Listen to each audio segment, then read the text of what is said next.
चलिए आज का टॉपिक स्टार्ट करते हैं। Electrophilic substitution reactions of हेलोएरिन्स। तो इससे पहली वाली वीडियो में मैंने आपको बताया था जो हेलोएरिन्स हैं they are very less reactive towards nucleophilic substitution reaction. ठीक है, तो फिर हेलोएरिन जनरली कौन सी रिएक्शन शो करती हैं? वो होती हैं इलेक्ट्रोफिलिक सब्स्टिट्यूशन रिएक्शंस। ठीक है, इन सभी रिएक्शंस के अंदर इलेक्ट्रोफाइल जो है बेंजीन रिंग पर अटैक करेगा। इलेक्ट्रोफाइल क्या होते हैं? पॉजिटिव स्पीशीज या फिर ऐसे मॉलिक्यूल्स जिनमें कि सेंट्रल एटम का ऑक्टेट इनकम्प्लीट होता है, वो सभी इलेक्ट्रोफाइल्स होते हैं। क्लियर है? तो इसके अंदर हम ये पढ़ेंगे कि जो बेंजीन रिंग से जब हेलोजन एटम जुड़ जाता है तो वो हेलोजन एटम इलेक्ट्रोफाइल को ऑर्थो और पैरा पोजीशन पर जो है डायरेक्ट करता है, मतलब इलेक्ट्रोफाइल को ऑर्थो और पैरा पोजीशन की तरफ अट्रैक्ट कराने में हेल्प करता है। इसीलिए हेलोजन एटम को हम ऑर्थो एंड पैरा डायरेक्टिंग कहते हैं। लेकिन इट इज स्लाइटली डीएक्टिवेटिंग, मतलब हेलोजन एटम जो है ऑर्थो पैरा डायरेक्टिंग होता तो है, पर इसका डीएक्टिवेटिंग इफेक्ट की वजह से जो है ऑर्थो और पैरा डायरेक्टिंग जो नेचर है वो स्लाइटली लेस होती है। क्लियर है? इस बात को समझते हैं कैसे। देखिए, जैसे कि ये हमारी कोई हेलोएरिन है और हेलोएरिन के अंदर रेजोनेंस की वजह से जो हेलोजन एटम का लोन पेयर है वो बेंजीन रिंग में एंटर करके एक तो ऑर्थो पोजीशन पर और एक पैरा पोजीशन पर जो है इलेक्ट्रॉन डेंसिटी को हाई कर देता है। क्लियर है? ऑर्थो और पैरा पोजीशन पर इलेक्ट्रॉन डेंसिटी हाई हो गई रेजोनेंस की वजह से। हेलोजन एटम के जो लोन पेयर हैं वो बेंजीन रिंग में एंटर करते हैं और ऑर्थो और पैरा पोजीशन पर इलेक्ट्रॉन डेंसिटी को राइज कर देते हैं, जिसकी वजह से इलेक्ट्रोफाइल यानी हमारा जो ई पॉजिटिव है वो ऑर्थो और पैरा पोजीशन पर जो है अटैक कर देता है। क्लियर है?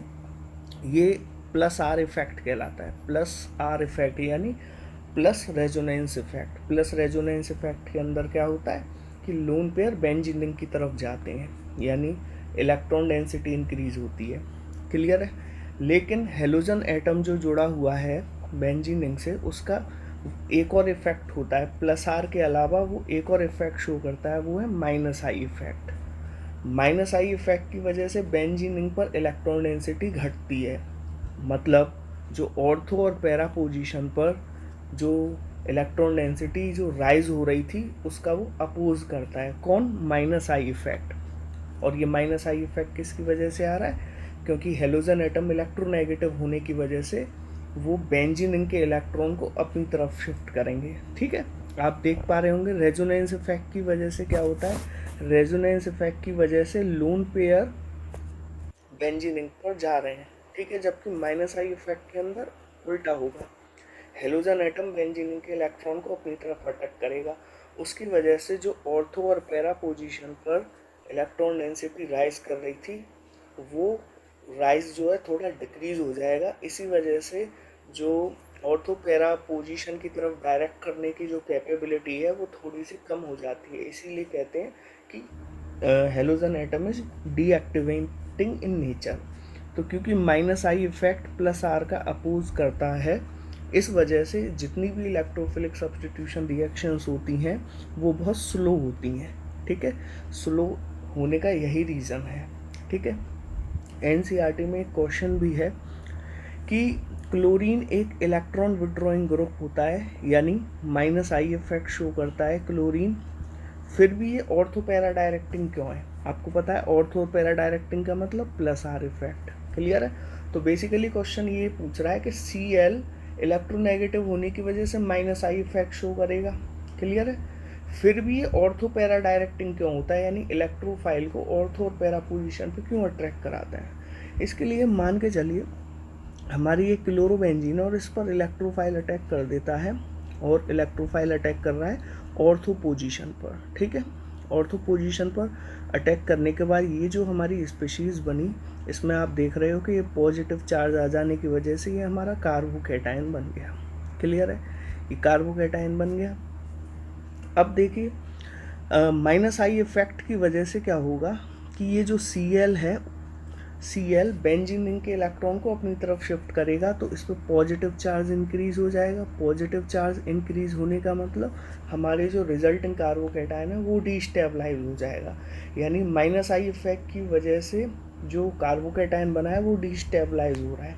ठीक है, फिर अगले नीचे की दोनों स्ट्रक्चर्स में ये समझाया है कि जब इलेक्ट्रोफाइल ऑर्थो और पैरा पोजीशन पर अटैक कर रहा है और उसके बाद जो हमारा कार्बोकैटायन बन रहा है उस कार्बोकैटायन को प्लस आर इफेक्ट जो है स्टेबलाइज करता है। कैसे, आप देख पा रहे होंगे एरो की डायरेक्शन से कि हेलोजन एटम के लोन पेयर जो है बेंजीन रिंग पे एंटर कर जाएंगे तो कार्बोकैटायन पे जो ये पॉजिटिव चार्ज आया है वो रिड्यूस हो जाता है।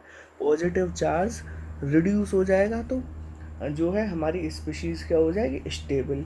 इसका मतलब ऊपर वाले में माइनस आई इफेक्ट और बाकी नीचे वालों में जो है Cl का प्लस आर इफेक्ट शो हो रहा है। ठीक है, तो आप देख रहे हैं माइनस आई इफेक्ट की वजह से हमारी स्पीशीज़ की स्टेबिलिटी जो है घट रही है, जबकि प्लस आर इफेक्ट की वजह से हमारी जो स्पीशीज़ है कार्बोकैटायन उसकी स्टेबिलिटी क्या होती है, इंक्रीज।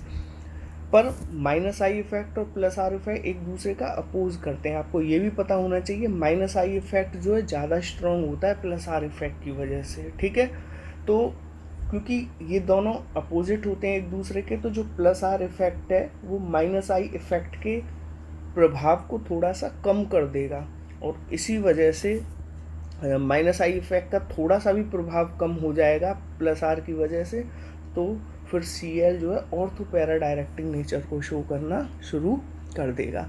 मान के चलिए अगर माइनस आई के सामने प्लस आर नहीं होता तो इसका मतलब totally 100% Cl minus I effect show करता, उस केस में इलेक्ट्रोफाइल ऑर्थो और पैरा पोजीशन पर नहीं जोड़ पाता। क्लियर है। उसके बाद इलेक्ट्रोफिलिक सब्स्टिट्यूशन रिएक्शन के कुछ एग्जांपल्स हैं। जैसे पहला जो एग्जांपल है वो हमारे सामने हेलोजिनेशन का है। ठीक है, हेलोजिनेशन के अंदर हम क्या करेंगे, हेलोएरीन की रिएक्शन Cl2 से करा रहे हैं। ठीक है, तो ये क्लोरिनेशन का एग्जांपल है, Cl2 से करा रहे हैं तो ये क्लोरिनेशन का एग्जांपल है। तो बस सीधी सी बात है, यहाँ पर ऑर्थो और पैरा दो तरह के ही प्रोडक्ट बनने वाले हैं, क्योंकि अभी बताया था ऑर्थो पैरा डायरेक्टिंग नेचर होती है, तो एक बार Cl ऑर्थो पर एक बार पैरा पर जुड़ जाएगा। ठीक है, हमेशा पैरा वाला जो प्रोडक्ट होता है वो मेजर प्रोडक्ट होता है। उसका रीज़न ये है कि पैरा वाले की सिमेट्रिकल स्ट्रक्चर होने की वजह से जो है रिएक्शन मिक्सचर में से क्रिस्टलाइजेशन इसका लार्ज अमाउंट में होता है। क्लियर है, ये लार्ज अमाउंट में इसका क्रिस्टलाइजेशन होगा। क्लियर है, due two symmetrical structure of para. Clear है।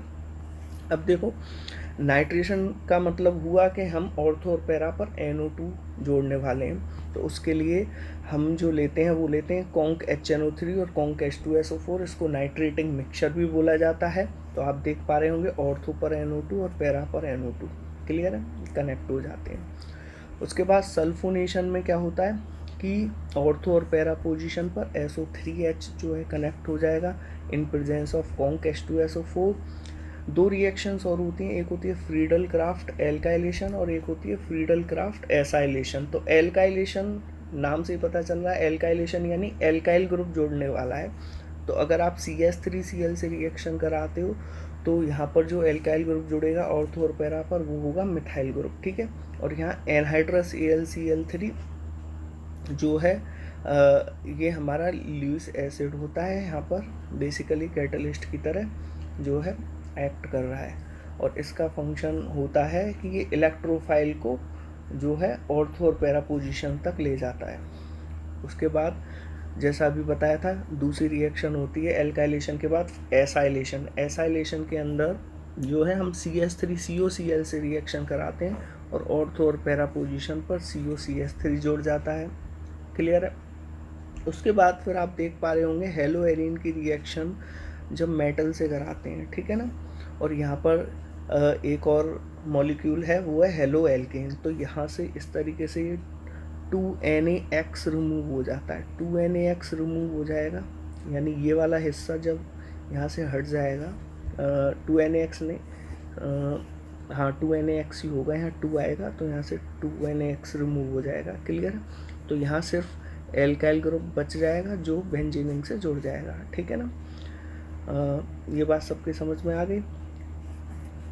मैं वापस से एक बार और बता देता हूँ, जैसे कि ये हमारी हेलोएरिन है और इसकी रिएक्शन 2Na से करा रहे हैं, और एक और मॉलिक्यूल है यहाँ पर, that is haloalkane in presence of dry ether.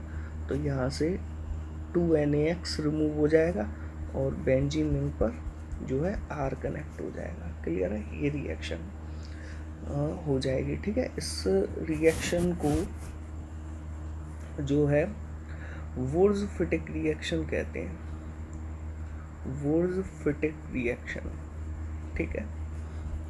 उसके बाद एक होती है फिटिक रिएक्शन। फिटिक रिएक्शन में जो है यहाँ जो पहले हमने RX लिया था, तो यहाँ पर RX की जगह हेलोएरिन लेने वाले, यानी दोनों मॉलिक्यूल यहाँ पर हेलोएरिन के लेंगे। वहाँ पिछले में क्या था कि एक मॉलिक्यूल हेलोएरिन का था, दूसरा हेलोएल्केन का था, लेकिन इसमें दोनों मॉलिक्यूल ही हम हेलोएरिन के लेंगे, तो यहाँ से 2NaX रिमूव हो जाएगा।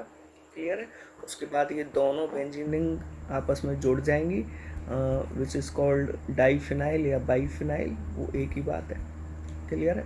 तो इस तरीके से ये फिटिक रिएक्शन होती है।